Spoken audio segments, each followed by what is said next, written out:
You take it that order. Shush. You take the one out first and see. You want to lay that on the ground in front of it. Now, that's all right. I'll show you. You'll understand why afterwards. Okay. So you don't trip on it. Yep. You'll take that. You'll take. This is going to be a dry sponge, all right? This is the reason why there's a dry sponge and a wet sponge. All right. You've got a wet sponge. So what you do is you dip it in the bucket. Obviously, get the sponge wet. All right. And then, well, the first thing that's done is called tend to vent, and that's what you do. You come up, you grab your little pokey thing. It's called a vent pick, but and you never hold it like that because if it goes off, it'll take your fingers from you. So you take it that way, and then if it goes off, that'll fly out of your hands. It'll hurt a little, but you come in full fingers. So they do that. And it was made out of a non-ferrous metal, so it wouldn't set up, it wouldn't spark. It's made out of brass. Charge, so it's made out of brass. That's the first thing you do, and you put that back, and then you put the thumb stall on the hole, and that starves the tube for oxygen. Everybody knows that you can't burn anything normal without oxygen. There are things you can burn, but we won't get into that. Anyway, and so that stays on there until the charge is loaded. And if it didn't stay on there, there's a possibility when the guy's ramming the charge home, it would go off and kill him and half a dozen people around him. In which case, so if you take your hand off of there, the guy with the ramrod will reach over and smack you in the head. Cannon powder was almost like gravel. It was very coarse, not like your rifle black powder. It was one grade, single apple, and it was almost like gravel. So you got a chunk in there, and she took her finger off the thumb. Him, by going back, would actually make that ember glow in there. She didn't pick it up. And as soon as they drove the charge in, it would come out a lot faster than it went in. Very loud, noisy. You hit it. Okay, then the action now goes to the front. You don't have to push on that. Yeah, you have to be long out there. As reenacting, we have to do a safety measure. What you got to do is, this is a worm. It's another implement they use. What you would do, I'll just show you. Basically, you would go in, and you'd basically go in, and they just twist and try to fish out, make sure there's no debris or anything in there. Make sure your powder, like you said, if you're on a line with 50 other guns, you may see powder go off and assume yours went off, and there might be a charge in there, and you're going to find out some of it didn't blow out. So you want to get that out of there to get the ambers and everything out. So you'll pull it out. You'll actually see us when we come out, because obviously we wrap our rounds in tinfoil, so we've got to pull that out. The other problem is too, is it may fill the breech, so when you put your next round in, she goes and puts that spike down in to actually puncture the bag. She might actually be hitting the bag. And when you go to put your primer in, it won't fire the bag off, and we'll get a misfire. So next, what you do is actually lay that one down. You're done with that for now. Then you would take up your dry sponge. All right, and this is where number 2 comes in. He'd already have his sponge wet. What he'd do is he'd come in. As number 2, you'd have a wet sponge. And he'd just go down in the bore a couple times, wash the tube out. Back then, they would have done this quick. A lot of these steps, sometimes they just skip them all together because they were firing repeatedly so fast. A lot of times they'd actually have rounds go off because the barrels would get so hot. If she didn't seal that with her thumb, introduced air into it, like Jim was saying, that round could go off. The next thing you know, this is coming out along with your arm and round. And it's actually happened. We've got a guy that that did our safety training, and it was during a reenactment. And one thing we're taught as reenactors is that when we're cleaning the tube, and you'll see us when we do it today, you always keep your hand underneath. What'll happen is if I'm going in here and I'm ramming this, I got my hand like this, and that goes off. First thing it's going to do is come flying out and take my arm right with it. And that's what happened to this guy. He now doesn't have an arm. So anyways, I'd go in, we'd wet sponge it, just to make sure, extinguish any ambers, flames, or anything that was in the tube. Number 1 would come in, and he would take his dry sponge. You can go ahead if you want. Just be careful. You don't go straight in. You go all the way down, and then you twist it around in the bottom of the barrel. Basically, you're just trying to soak up any of that water and pull out anything, debris, any foil, anything be left. Anybody familiar with black powder, if it gets it all, I mean, even if it's humid out, black powder will turn to mud. Oh yeah. Oh yes. Kind of water left in that barrel, the charge is going to start to, it's going to suck the water right out of it. It probably won't go off. So it was important to at least try to get some of most of the water out of it. And you won't hear it now, but when we're going through the steps live, you'll tell if that vent's not sealed, When we pull that out, you'll get a popping, like a thumping noise. That's how you can tell you've got a good seal on the tube, because it's making a suction. If you don't get that noise, then basically you've got to repeat steps, because it probably wasn't sealed. So after that, you would dry sponge it, and then you would lay your sponge down. Yep, lay it down that way. Yeah, you can lay it right down here. Oh, yeah, that's fine for now. What's going to happen is the next step. Oh, leave that down. It's confusing. It does. Next step is you're going to step inside the wheel. Turn around, face everybody. Pretty. This is your back at the limber. The gunner would have already decided what type of round he wants. And two that were on the limber would have prepared the round, depending on what kind it was. They'd fuse it correctly and all that sort of stuff. And then they'd give it to this person who would put it in the bag. And they did that to try to keep from getting stray bullets, hitting it and making the ground explode prematurely. And then this guy would come running up and face that guy, sort of, and he'd take that bag and he'd hold it this way, he'd open it, okay? And this guy would reach in and grab it. That's the way it's supposed to work. In actual combat, people skip a lot of steps, but that's what he would do. You'd take the charge, and then you'd be facing, no, you wouldn't turn like that, because if you did, somebody with a rifle would shoot the charge and you'd go, oh.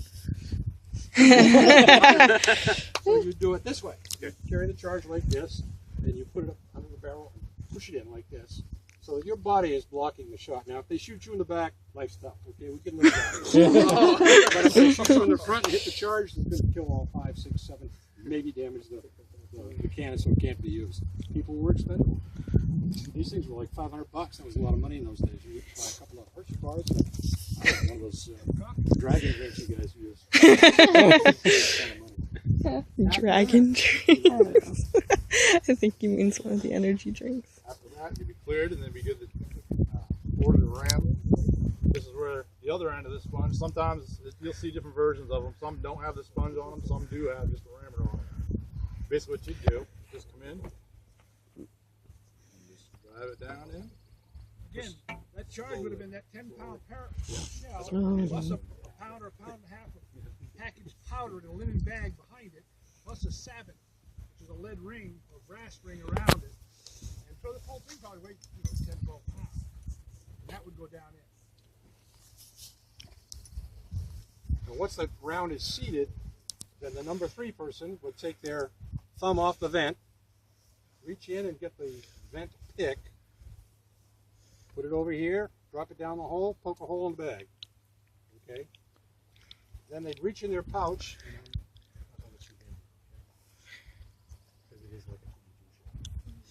They'd pull out one of these. It's called a primer. And I explained to some already, but it's basically a brass tube filled with mercury fulminate and kind of a wire with a loop on the end of it and a rasping like a saw, almost like a saw blade on the front. And so that when this person pulls the wire tip out, it scrapes across the top of that tube, ignites the mercury fulminate, and shoots a flame down into there. And I'm going to pop one just so they can hear what it sounds like without the gun. Also, there was a revolutionary warfare because up to that point, the old cannon just had what they call a touch hole. That's where the touch hole comes from. With just a little dish on the top of the cannon with the hole, and you'd pour powder in it, and you'd have to take a slow match or a punk and touch it. But on a rainy day, it wouldn't work. On a humid day, it wouldn't work. Now you've got internal ignition. This is going to work almost every time. It doesn't fail. Now, this is just going to set off the that primer, what's left of it, if there was a charge, you want to get away. yeah. If there was, this is going to spring back. If there was a charge in there, that primer goes up about 30 feet, and we don't know where it's going to end. Okay? There's no charge like that. No, it did bad. It did? Very good. Usually they snap a lot better. These are old primers. Hopefully we don't have them. It'll work. But if you look, you can see it didn't come out all the way. You see there's another wire. I jumped. That didn't pull clean. You see the smoke coming out of the touch hole. Got a little explanation about the gun. The gun, yeah, sorry. At some point, I know it takes longer to explain all this and show all the parts. Is there any chance this group would like gonna Yeah. do. We see in real time how Yeah, long it yeah. takes? Well, well, we we did have it with to- 4 guys. There are safety aspects that we have to do, and so we can't do it real time. We have a demonstration we do now. Yeah, we can do a real time fire. Want Yeah. to do the?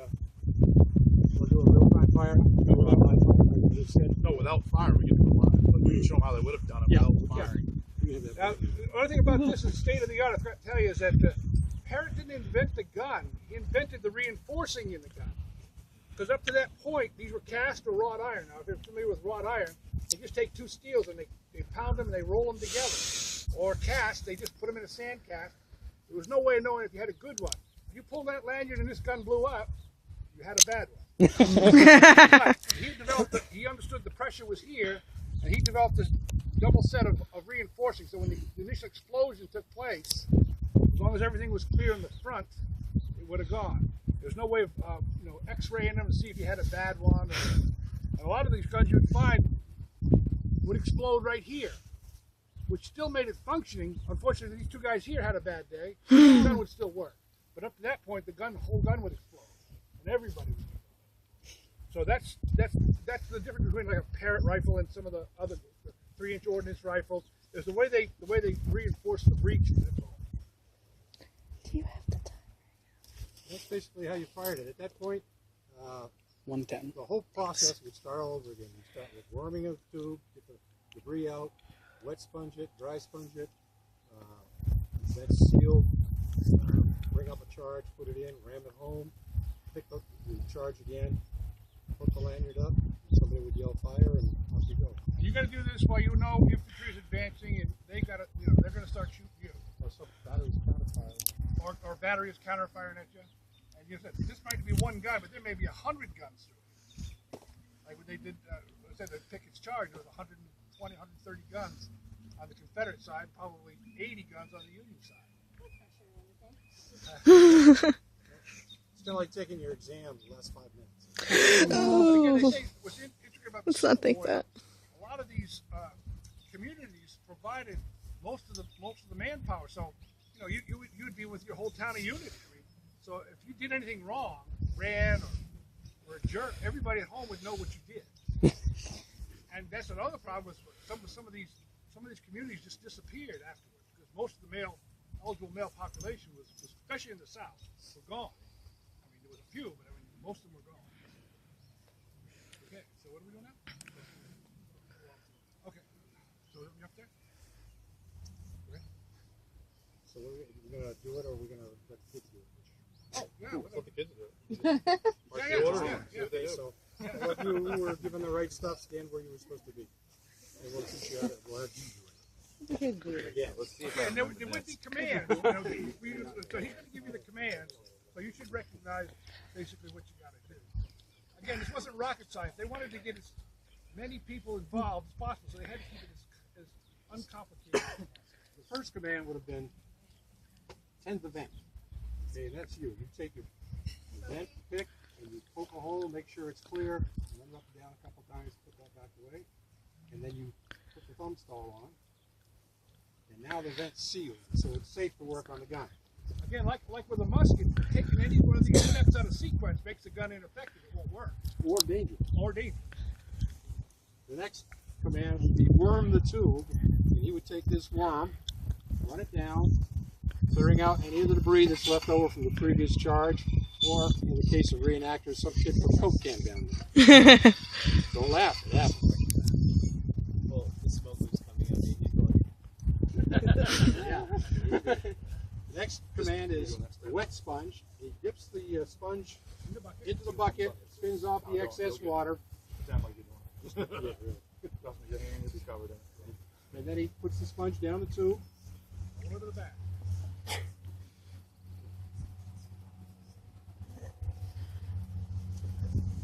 And then we ask for the dry sponge so that we get the excess moisture out of there before we put a charge in.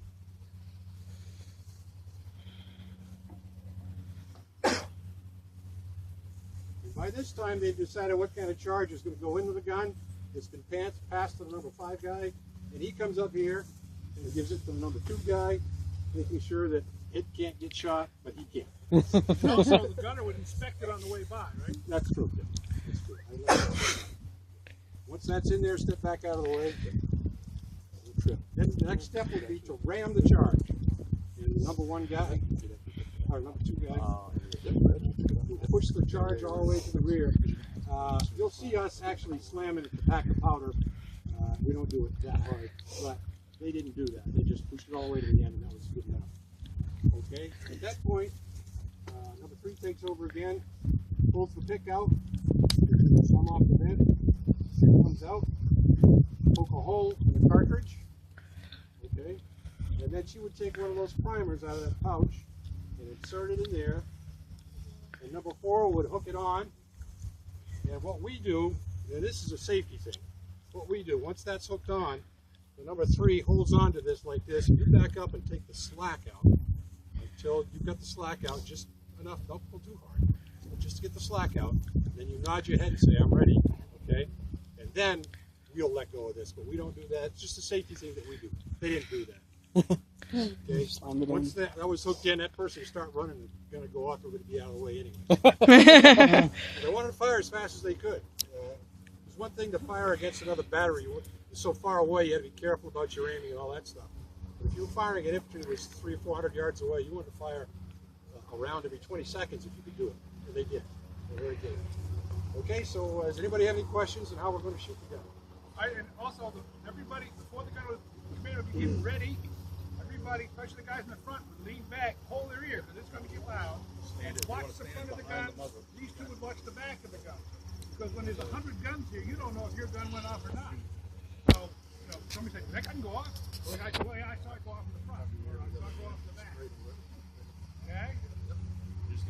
It will be a little deafening, so. And the other thing too, the guys that were on the front, you had to watch the muzzle. The problem was, is if you're on a line with 30 other guns, and they're going off, and you got your eyes closed, you don't know if yours went off. Just because there's smoke up in front of your gun, when you open your eyes back up, doesn't mean your gun necessarily went off. All right? So you got to watch and make sure, because otherwise you may have had a misfire too. If she pulls that lanyard and doesn't go off, nobody else is looking. They're going to look at you guys. Did it go off? You're not going to be able to know because there's so much noise going on behind you. So you got to pay attention.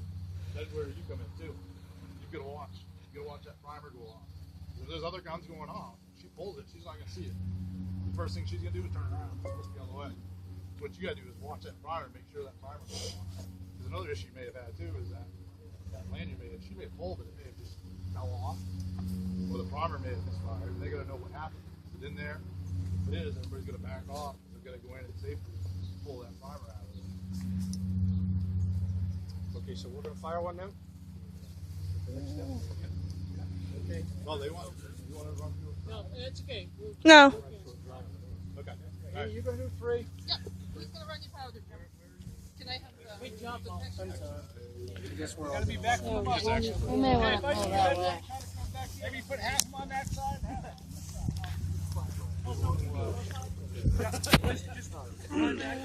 Howdy, howdy. How you doing?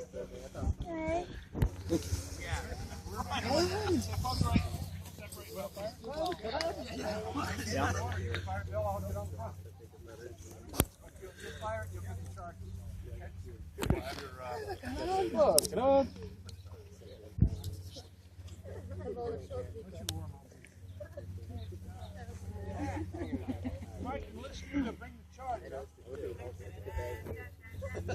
They're on the right-hand side.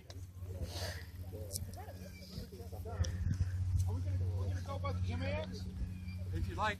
Well, I just don't, you know when to bring it up. Oh, okay. Brown pants.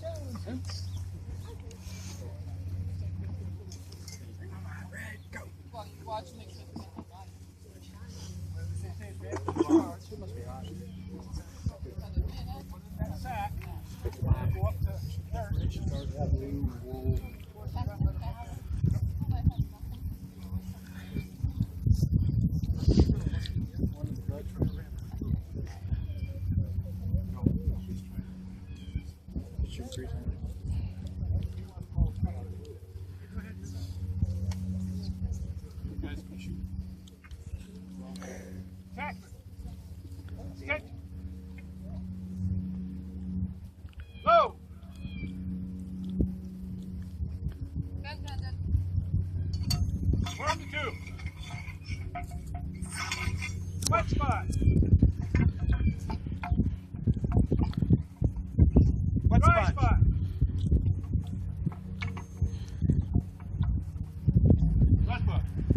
Let's charge.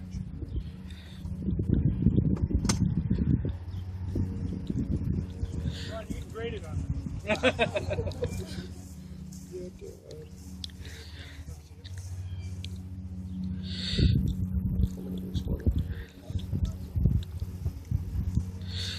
Guardsman, ram the charge.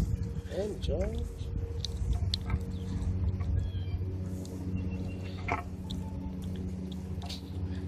Charge ram.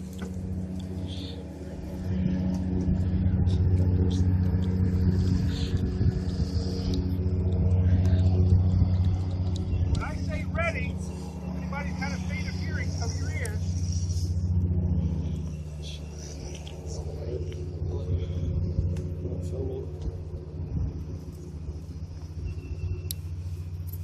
Ready! Fire! Ah, sick. I missed it. Right as it went off. Like I took one We're in the best place. Now you see the problem on a Civil War battlefield. You got 100 guns here. You fire a couple of times. Unless you got the wind in your back, you ain't seeing nothing. Yeah, it inundates. Now he's searching the tube. You'll see that with the tip. And we're only shooting about 9 ounces. Normally it would have been a 10-pound projectile with about a pound or a little bit better. So